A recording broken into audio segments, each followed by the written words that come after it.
Վարչապետի այսօրվա որոշմամբ Արմեն Աբազյանը ազատվել է ազգային անվտանգության ծառայության տնօրենի պաշտոնից, ղեկավարվելով հանրային ծառայության մասին օրենքի 9-րդ հոդվածի 5-րդ մասով եւ ազգային անվտանգության մարմինների մասին օրենքի 4.1 հոդվածի 2-րդ մասով, Արմեն Աբազյանին ազատել ազգային անվտանգության ծառայության տնօրենի պաշտոնից, ազգային անվտանգության ծառայության տնօրենի պարտականությունների կատարումը ժամանակավորապես վերապահել, ազգային անվտանգության ծառայության տնօրենի տեղակալ Անդրանիկ Սիմոնյանին ասված է որոշման մեջ։ Նշենք, որ Արմեն Աբազյանը ազգային անվտանգության ծառայության տնօրեն էր նշանակվել 2020 թվականի նոյեմբերի 8-ին։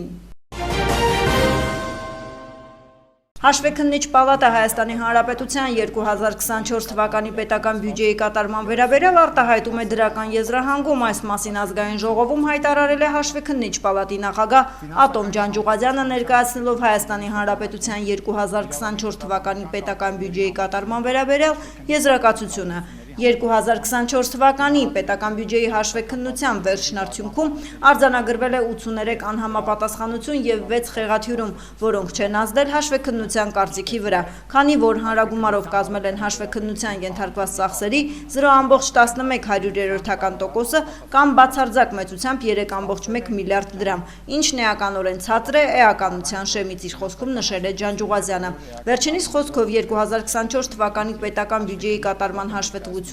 բոլոր էական առումներով տալիս է ճշմարիտ եւ իրական պատկերը կիրառելի հիմունքների համաձայն։ Ըստ այդմ Հաշվեկննիչ պալատը Հայաստանի Հանրապետության 2024 թվականի պետական բյուջեի կատարման վերաբերյալ արտահայտում է դրական եզրահանգում, եզրափակել է Հաշվեկննիչ պալատի նախագահը։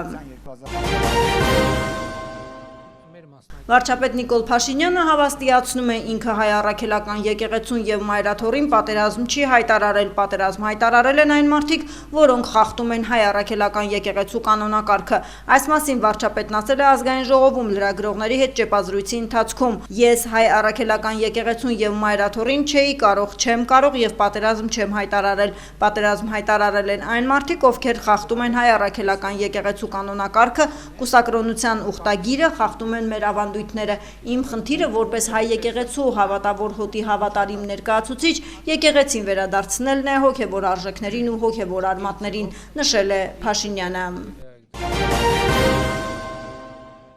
Նիկոլ Փաշինյանը պնդում է գործարար բարերար Սամվել Կարապետյանի հայտարարությունը ոչ թե եկեղեցու մասին էր, այլ Հայաստանի մասին, փորձ էր արվում տպավորություն ստեղծել, թե Հայաստանում կարող են գալ ինչ-որ մարդիկ, ինչ-որ տեղերից ու իրենց ձևերով ինչ-որ բան անել։ Հայաստանն ունի արձագանքի կոնկրետ լծակներ ու ես չեմ հանդուրժի, որ որևէ մեկի լեզուն պտտվի այսպիսի բան ասել է Նիկոլ Փաշինյանը։ Նրա խոսքով Հայաստանը ժողովրդավարական երկիր է եւ Հայաստանում յուրաքանչյուրն ունի կարծիք արտահայտելու, հավաքներ անցկացնելու իրավունք, բայց Հայաստանին սպառնալ որևէ մեկը չի կարող։ Ես ամենակոշտ եւ ամենակոպիտ միջոցները կձեռնարկեմ ցանկացած նման դեպքում, ասել է Փաշինյանը։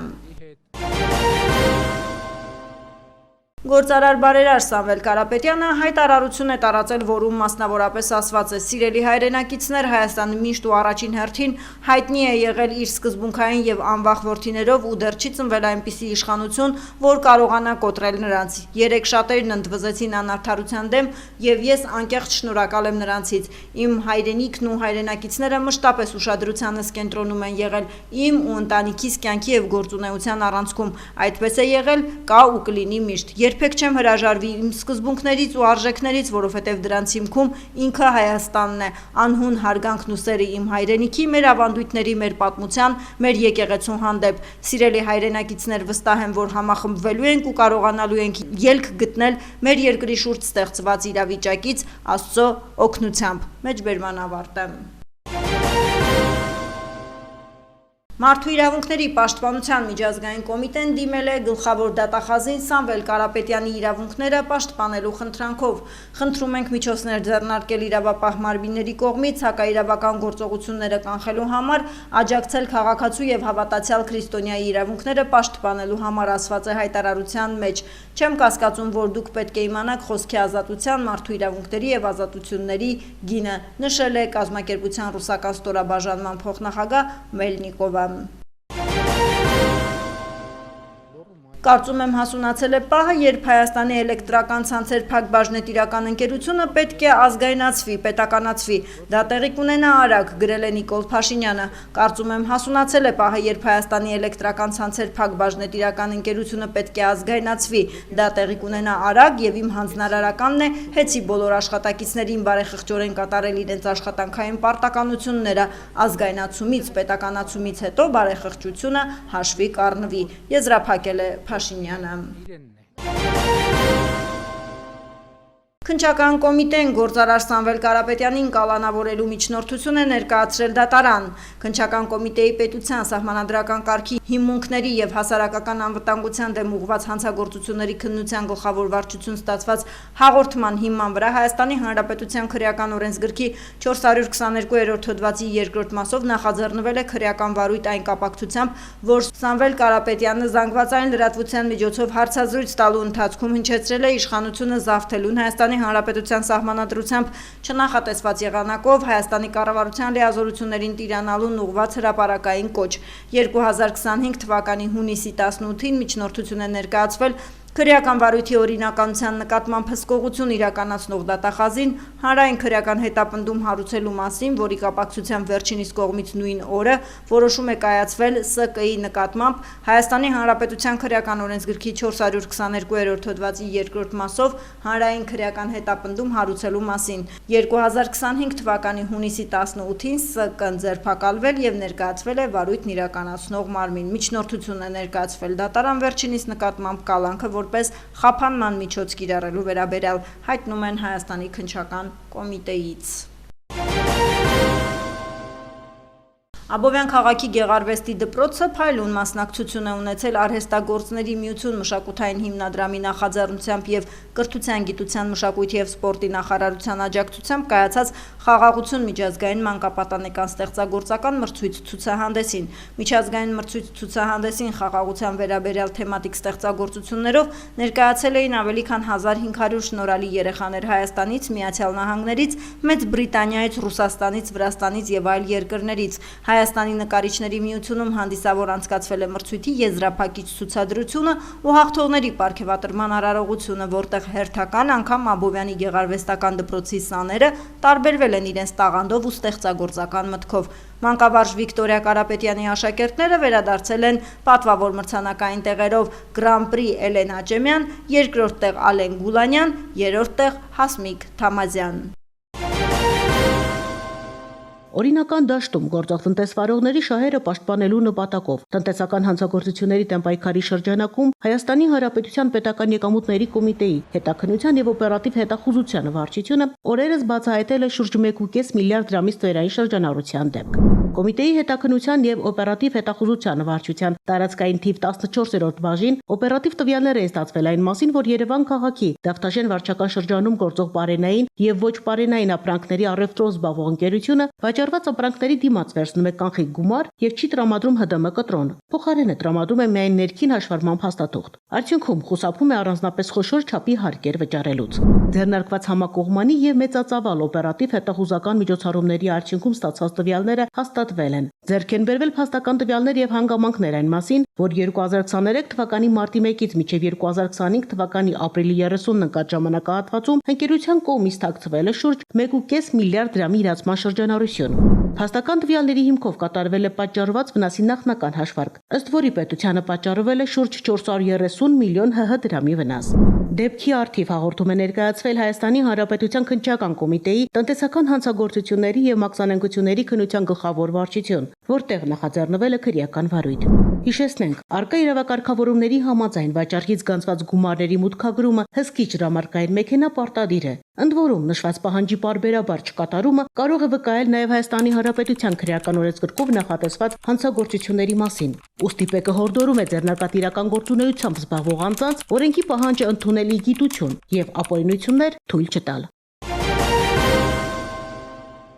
Վերաքննիչ քրեական դատարանը դատավոր Մխիթար Պապոյանի նախագահությամբ հրապարակել է Վերաքննիչ քրեական դատարանում 44-օրյա պատերազմում ցորի D20 դիվիզիոն 20 զինծառայողների զոհվելու գործով որոշումը։ Դատարանը Սյունիքի մարզի ընդհանուր իրավասության դատարանի որոշումը թողել է անփոփոխ։ Հիշեցնենք, որ ընդհանուր իրավասության դատարանը Ջալալ Հարությունյանին մեղավոր էր ճանաչել ու դատապարտել 5 տարի 6 ամիս ազատազրկման։ Շնորհակալություն պատվարժան դատարան հայտարարել է զոհված տղաներից մեկի հարազատն ու որդեկորույս ծնողները ծափահարել են։ Հիշեցնենք, որ 44-օրյա պատերազմում ցորի D20 դիվիզիոնի 20 զինծառայողների զոհվելու գործով գեներալ լեյտենանտ Հարությունյանին դատարանը մեղավոր է ճանաչել պատերազմի ժամանակ զինվորական ծառայության նկատմամբ անփույթ վերաբերմունքի համար։ Նա դատապարտվել է 5 տարի 6 ամիս ազատազրկման։ Հարությունյանը մոտեցող թշնամուն ներկայացրել է որպես մերոնք, ինչի հետևանքով տղաները չեն կարողացել պաշտպանվել։ Ջալալ Հարությունյանը չի ընդունում մեղքը։ Թեհրանի վրայով անցել է տորնադո իշխանության խորհրդանիշները ռմբակոծվում եւ ոչնչացվում են հեռարձակման մարմնի շենքից մինչեւ այլ վայրեր, մինչդեռ բնակիչների բազմությունը փախչում է։ Այս մասին X-ում գրել է Իսրայելի պաշտպանության նախարար Իսրայել Կացը։ Ահա թե ինչպես են փլուզվում բռնապետությունները, նշել է նա։ Հիշեցնենք, որ անցած գիշեր Իսրայելը շարունակել է Թեհրանին հարվածներ հասցնել։ Օրերս այն հարվածել էր Իրանի պետական հեռուստատեսության շենքին, հարձակման պահին հեռուստաընկերությունը եղել է ուղիղ եթերում, հարվածից անմիջապես հետո հեռարձակումը դադարեցվել էր։ Իսրայելի կառավարության մամուլի ծառայությունը չորեքշաբթի հայտնել է, որ երկու երկրների միջև ռազմական գործողությունների սկսվելուց ի վեր Իրանի հրթիռակոծումներից տուժել է ավելի քան 800 մարդ։ Իսրայելում վիրավորվել է ավելի քան 804 մարդ, այդ թվում 8 մարդ ծանր, 41-ը միջին ծանրության, իսկ 755-ը թեթև վնասվածքներ են ստացել, նշված է հաղորդագրությունում։ Բացի այդ, Իրանի եւ Իսրայելի միջև հակամարտության սրման պատճառով Իսրայելում մոտ 3800 մարդ ստիպված է եղել լքել իր տունը։ Իրանի ռազմաօդային ուժերը վերահսկողություն են հաստատել Իսրայելի երկնքի նկատմամբ։ Իսրայելի վրա գիշերային հարձակման ժամանակ այս մասին էլ հայտնել է իռնալրատվական գործակալությունը, հղում անելով Իսլամական հեղափոխության պահապանների կորպուսի հայտարարությանը։ Այսօրվա հրթիռային հարձակումը ցույց տվեց, որ մենք լիակատար վերահսկողություն ենք ձեռք բերել օկուպացված տարածքների երկնքի նկատմամբ եւ որ դրանց բնակիչները լիովին անպաշտպան են Իրանի հրթիռային հարձակումներից, ասվում է հայտարարության մեջ։ Հիշեցնենք, հունիսի 13-ի գիշերը Իսրայելը գործողություն է սկսել Իրանի դեմ, մեղադրելով երկրին գաղտնի ռազմական միջուկային ծրագիր իրականացնելու համար, որը ենթադրաբար մոտեցել էր անդարձելիության կետին։ Իսրայելի հարվածների թիրախներն էին միջուկային օբյեկտները, իրանցի բարձրաստիճան գեներալները, ականավոր միջուկային ֆիզիկոսները, ավիաբազաները, հակաօդային պաշտպանության համակարգերը եւ երկիր դասի հրթիռները։ Իրանը, որը հերքում է իր միջուկային նախագծի ռազմական բաղադրիչը, պատասխանում է հրթիռային համազարկերով ու հարձակողական անօդաչու թռչող սարքերի արձակմամբ։ Թեհրանը պնդում է, որ հարվածների թիրախն են Իսրայելի ռազմական ու ռազմարդյունաբերական օբյեկտները։ Բնակելի շենքերի վրա հարվածների ու քաղաքացիական անձանց շրջանում զոհերի թիվը աճում է երկու կողմից էլ։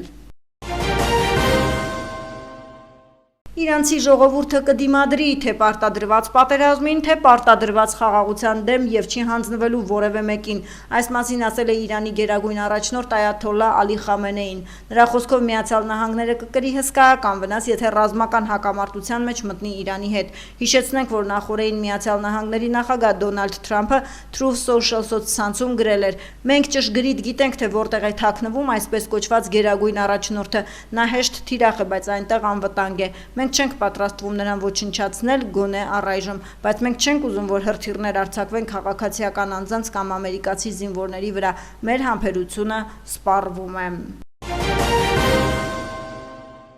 Մայիսի 30-ի առավոտյան համայնքային ոստիկանության Կոտայքի բաժնում ստացվեց նույնաբովանդակ երեկահազանգ։ Գիշերվա ընթացքում Բյուրեղավանի երիտասարդական ու Վազգեն վեհապարի փողոցներում, ինչպես նաև Արզենիում կոտրել էին սրճեպ 3 սարքի երկաթյա դռներն ու գողացել համապատասխանաբար 50, 220 եւ 50,000 դրամ։ Աբովյանի քննչական բաժնում նախաձեռնվեց քրեական վարույթ։ Համայնքային ոստիկանության Կոտայքի բաժնի ծառայողների օպերատիվ հետախուզական միջոցառումների արդյունքում ստացվեցին փաստական տվյալներ, որ գողությունները հնարավոր է կատարած լինի հաշվառման հասցե չունեցող 47-ամյա մի տղամարդ։ Հունիսի 12-ին նա հայտնաբերվեց Արգավանդ Փարաքար ճանապարհին, ձերբակալվեց, տեղափոխվեց բաժին, որտեղ էլ խոստովանեց արարքը։ Նշված 3 դեպքով նրան ներկայացվել է մեղադրանք։ Նախաքննությամբ հանգամանքները պարզվում են։